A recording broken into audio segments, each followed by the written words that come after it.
Hi, welcome to Awakening Soul Truth. I'm Robbie Short. This is my friend Allison Ledbetter. We're both Reiki masters, meditation teachers. I'm a yogi. She's a medium. And we just recently had a massive snowstorm. We live in Nashville. And we usually get ice storms. Right, which halts the city. But this snowstorm was 8 inches and shut the city down for 8 days. And the kids were out of school for the entire time. Yeah, a week and a day and a half. And it was intense. It was intense because having a snowstorm at that level in Nashville, which is unheard of, it stops the city and you are literally in your house. It's the intensity or just the idea of being stuck. And we have so many thoughts about what happened for us during this time. Yeah, I actually was very excited about it coming and excited about seeing it fall. I was actually excited that everything was going to cancel. Yeah, and cancel it did. And it was amazing for the first day, for the second day, for the third day, until I woke up the third night and the fourth night in the middle of the evening. I felt like the Exorcist, just like straight up out of bed. Oh. And yeah, I couldn't breathe. I could not breathe. I was feeling anxious. I was having almost like a panic attack, which I do not get. Right. But I do a lot of yoga, so obviously that would prevent me from ever going there. And I had not been doing the yoga for the 3 days, but 3 days normally would not take me into a tailspin. So I was trying to figure out if I had an entity. Did I get some negative energy attached to me? I started giving myself Reiki. I started pacing and trying to clear the house a little bit. And the very next day, I got online and one of my bosses from one of the studios had opened up the shop and she was able to get there and she shared the conversations that they were having. And a lot of the people coming back to the studio, I guess this was like the 4th or 5th day, were saying how it was triggering them like the pandemic did. And the isolation. And that's what it dawned on me. Oh, I was triggered. It was the isolation piece. The point of this is that it truly was an opportunity in this window of putting people in kind of an environment where they were just with themselves, and this feeling or an opportunity to heal the feeling of being isolated or separated or alone. So I had a similar experience to Robbie in experiencing total isolation. I was in Charleston and my husband called me and said, "Hey, this snowstorm is coming in early on Monday, like morning. So you need to get home. You can't drive home tomorrow. You have to drive home today." I'm like, "Oh, all right." So I jumped in the car at 2, thinking I would be home by 10. It's an 8-hour drive. Be home by 10, no problem. And lo and behold, that storm started coming in Sunday night. Mm-hmm. And it started coming in around 5 p.m. Mm-hmm. And he basically said to me, "You're not going to make it here. It's time for you to get off the road, and we need to find you a hotel with a working restaurant." So I pulled off the road in Chattanooga, Tennessee, which is this little tiny bowl surrounded by mountains. I know the geography well because I studied all of the roads out of Chattanooga. And I was stuck there for 3 days in a hotel room, which was brown. And oh my goodness, I wasn't able to work. I wasn't able to really meditate effectively. I got out and I was the only person out on the street that didn't have total mental illness. I ran into, oh, so sad, a lot of homeless people. That one woman came up to me and she was like, "Shame, you're shameful. Everything you've done is shameful." And I'm like, oh, okay. That was some mental illness. That was a lot. Really hit me hard. And I realized the only other people out, they didn't have a choice. And so I was like, I'm going to go home, back to the hotel now. So I couldn't even walk. Nobody was able to leave Chattanooga for 2 days. People that did came back to the hotel professing how stuck they were. I heard my father-in-law drop by the house at some point midway through the week, and he said that when he had gone to Briley Parkway in Nashville, Yeah. that cars were just abandoned Yeah. on the parkway. They were everywhere. They just left, and there were tow trucks coming to, clear it. Yeah, same. Oh, it was just unbelievable. So we really have a lot of thoughts, beautiful thoughts, because we've had a lot of self-growth through this experience of having no ability, no control over our reality, and going with it. Neither of us were in action. Like, No, we didn't plan. I could barely even meditate there. I think I only meditated once in 3 days. It's hard to meditate when you're in an environment like what you were in and in that situation that you were in. But even still... But it should be when you meditate. Yeah, exactly. That's what I was going to say. Even still, that's the moments where we need it the most. But I was having a similar issue because our house didn't have heat. And we could get it to about 63, 64, which to some of you may be heaven, but to me, it's frigid. And it didn't matter how many layers of clothes I had on. Oh. It was just miserable to be in the house, but it was just as miserable to be outside. Yeah. And then I was stuck, so I couldn't go anywhere, and I couldn't really move my body because it was too cold. It was too cold to practice. And because it was really too cold for me to meditate too. Like I couldn't plan. I couldn't think right. So I just didn't do much of anything. Yeah. I hung with the dogs a lot. But the incredible part of this is that we both experienced a part of us that needed to be healed. A part where we felt isolated and like you started having anxiety attacks in the middle of the night. Mm-hmm. I went into this place of just, I'm going to be rejected by every person I know. It's like my biggest fear, being rejected. And so I wasn't able to connect to people. And what this did, this moment, these days where we felt powerless almost, or like we weren't in control, just kind of like the pandemic did. Wow, what surfaced afterwards has been great healing. Really deep wisdom has come to both of us. Yeah, I have a very, very strong work ethic. Yeah. I just do. I mean, I was the youngest of 4 kids. She works all the time. We had a family of 6. Like my mother, like on Saturday mornings, I couldn't get up to watch cartoons like a lot of kids could do back in the day. I had a beating on the door, come clean the house. Like she had a list of chores for us to do. So we had to clean first. I'm not saying there's anything bad about that, but it was just installed in me at a young age to have strong work ethic. You work all the time. Yeah, and I guess I started feeling a little bit bad or down about myself towards the end of the week because I'm like, I haven't been productive. I haven't done anything. I don't have any accomplishments that I can speak for right now from this week. And I started feeling like the whole week had been a complete waste of time. Mm-hmm. And it wasn't a waste of time. No.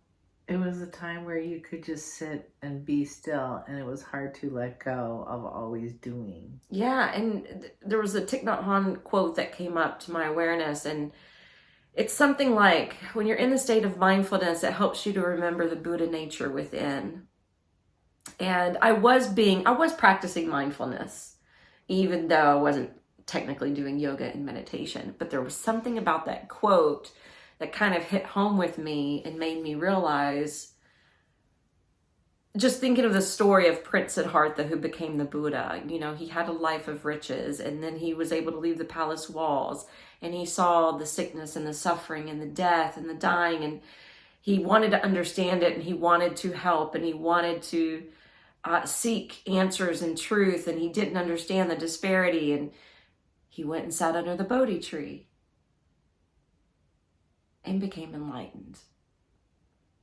and got the download of so much understanding and so much wisdom from sitting still and being in that state of mindfulness or focus. And so it was a good reminder to me when I was having those moments of, oh, this has just been a waste of time, and oh, I haven't done anything. And it was a good reminder that why do we think we have to be accomplished? Why do we think we have to be productive? Why do we think we always have to be busy? Why are we running on the hamster wheel? But I'm not any busier than most other people. Right. But in the yoga community, sometimes I'll get people that, you know, kind of look at me a certain way and are like, oh, you're just so busy. And it's like, but I love what I do. Yeah. That juncture between loving work because you're doing what you love in the first place. I love what I do, and I don't really look at it as work, and I like to create things. Right. And I like to hold space for people, and I like to help people feel better, and it helps me feel better. You know, I mean, the process of going through a yoga practice or a Reiki session, like, you're also receiving at the same time. Absolutely.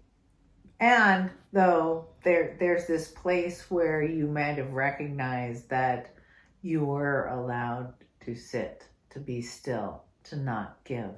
Mm-hmm. Because I think for you, it's not just work, like that busy work. You're actually giving most of that time. I think giving is the true nature of being in balance with work, when you're giving and creating from your soul and your heart. So that piece you have. But when you're not in the studio, you are like a taskmaster. And that's true. And that's what you needed a break from. Yeah. You know? And that stillness, that place to just be you. Y'all, this sounds crazy because it was just a snowstorm, but we're not the only ones. We're bringing this subject up because we've talked to multiple people who were dealing with the same thing. So you don't have to be a yoga teacher to experience this. You didn't have to be stuck in Chattanooga to experience this feeling of isolation that really, I don't think just hit Nashville. Didn't it hit like It had a lot. most of the United States? Yeah. So if we're on this path of mental health and we were feeling some mental instability, this is why we're bringing it up, because this is what we do every day. And we're hopeful that you can take the experience and look at it in hindsight and be like, wow, what came up for me? Because I had a totally different issue come up than you, and mine is, I'm going to be alone and I'm not going to have people in my life, and feeling this place of separateness. And wow, I was separated from my family. I was separated from friends. And I was in the middle of, a hodgepodge sampling of typical 100% humans. And not only did I have this separateness happen for me, I experienced and felt the depth of separation that most humans live with every day. And I was floored. And when I realized the separateness, when I really felt the energy, because I was completely surrounded to it, I just broke down and cried. I cried for a long, hard couple hours. And I couldn't get away from it. And I thought to myself, if this is truly, because it was just a general sampling of people, this is the anxiety that we're feeling, that every person is feeling. And it just broke my heart. Broke my heart. I cried and cried. And I think it's really important for us, and I think our message is constant. You don't have to do anything to earn being connected to your own light. You don't have to prove it to yourself. You just have to love who you are. And it's through that love, just by saying that, I love who I am, you'll find a place of security. Like 100% can guarantee that. One thing I was coming back into my teaching, this week. First of all, we needed to move to thaw out our bodies because think about when you're cold, you get tense, your muscles contract, and it was so nice to build up that inner heat and feel the heat in the room and be in a group of people wanting to be together and just seeing everybody's like bodies shift and facial expressions shift and energy shift. But I was reminding everybody of that same quote, that helped me, that Thich Nhat Hanh had shared about mindfulness, connecting you to your own Buddha nature. And, but I was also saying, for them, sometimes it does take an entire hour of working into the body before you can finally sit still and get into that space. Yeah. Because you got to shake all the other stuff off. And the practice of yoga really does that. It puts you in your body, and that's where you have to feel the love. Yeah, and we make the mistake of thinking that love's exterior or somebody else will provide it, because it is loving in the third dimension reality. That's what transforms us from third dimension into fifth. It's not overthinking. It's bringing the love in and through our physical bodies.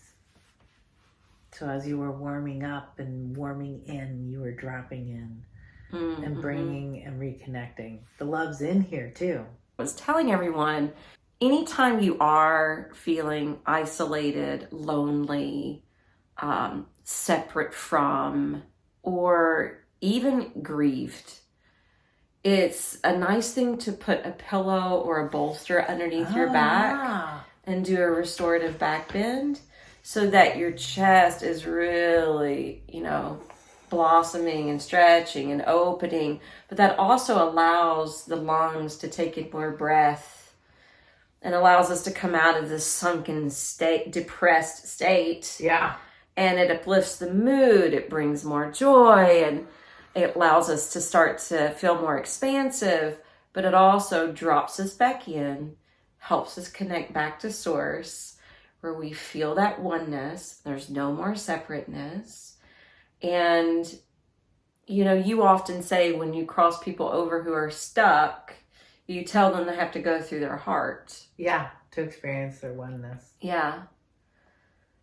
Yeah. So it's the same idea. It's proven. Yeah, it's the same idea, just in a different context. Right, absolutely. So we invite you to really look at how are you feeling in your isolation.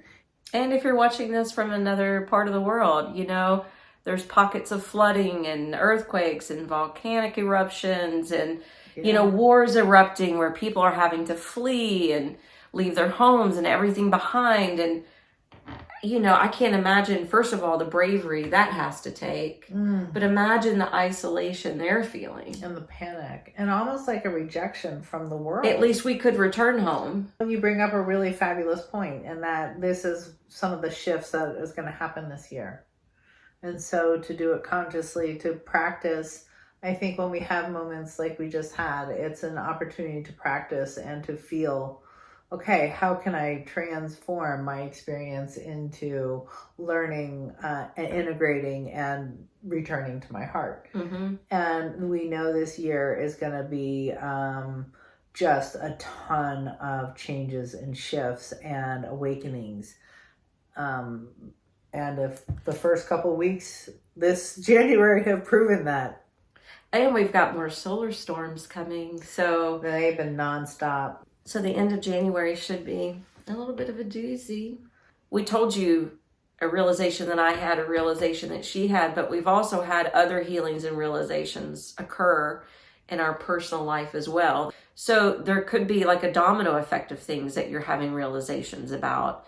You may have had a realization about yourself, but it also could have come up in different relations that you're with, whether it's with your child or your spouse or whoever is like in your inner circle. Such a good point, because relationships have been so intense. Yes. We were, if you were isolated with your family, the intensity of having things come up.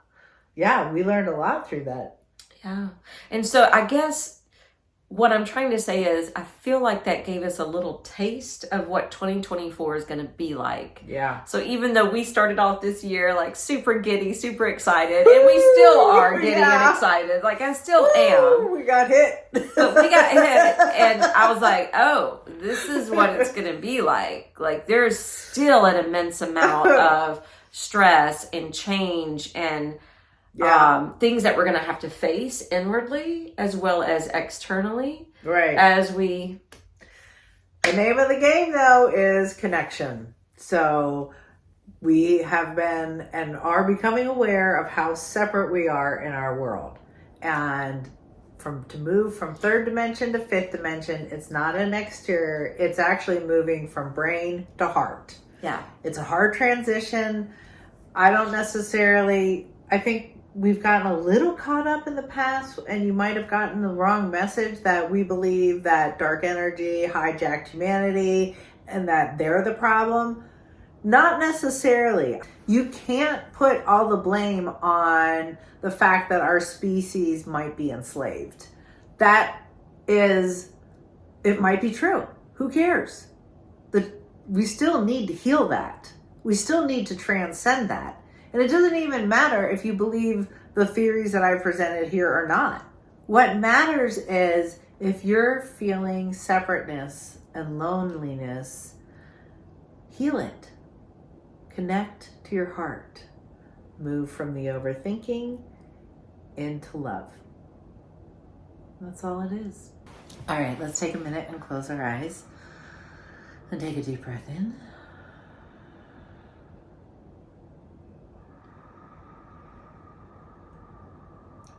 Breathing into your heart and just noticing the rise and fall of your chest. Couple deep, deep breaths.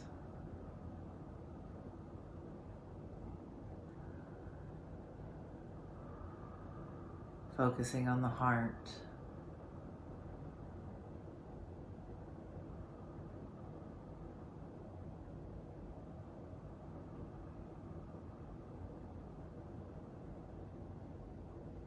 And I'm going to invite you to affirm the following statements for yourself.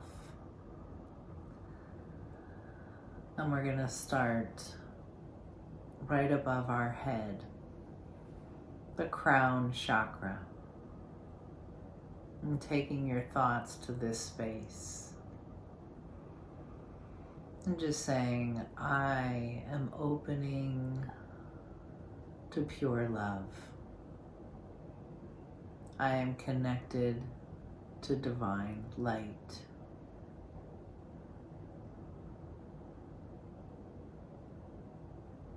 I love who I am.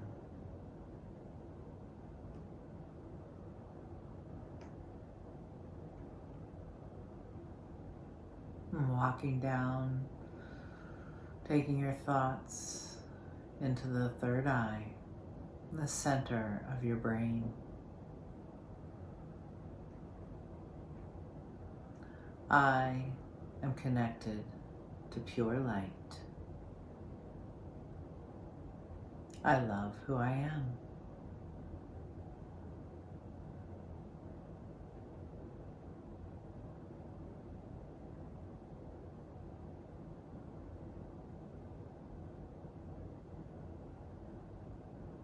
Taking your breath and your thoughts down even further into your throat chakra.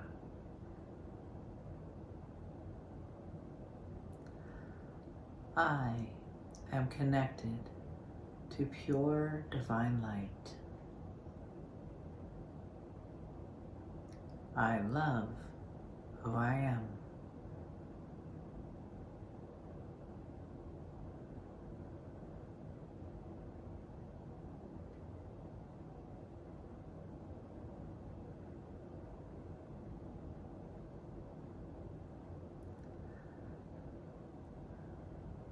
take your mind and your breath down to your heart, to your chest.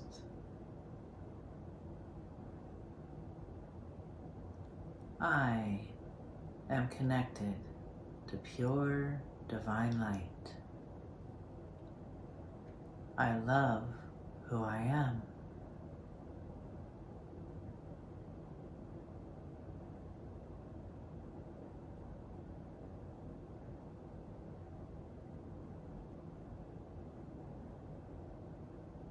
Taking your mind, your thoughts, and your breath down even further to your solar plexus.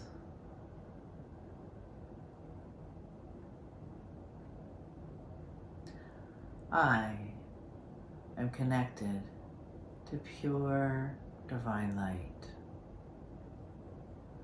I love who I am.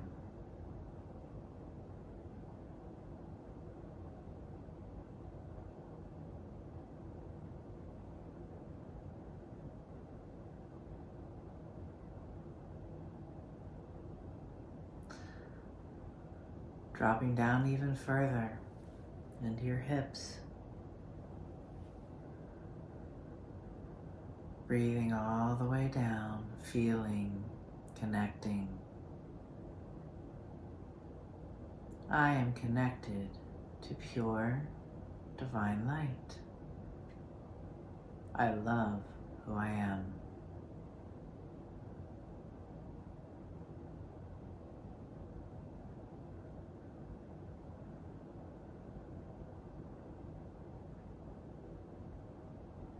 And pushing down, all the way down to your knees.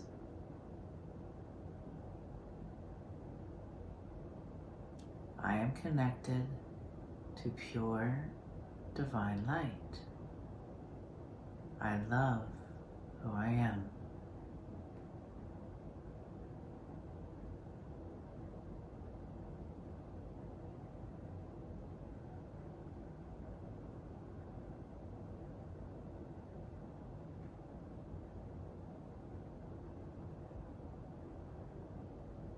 And now pushing all the way down to your feet.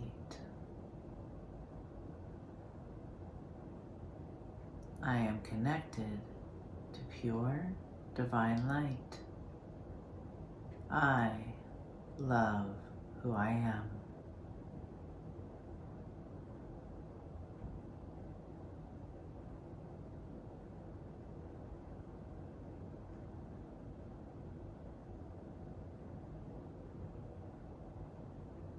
Now bring your thoughts and your attention back to your heart.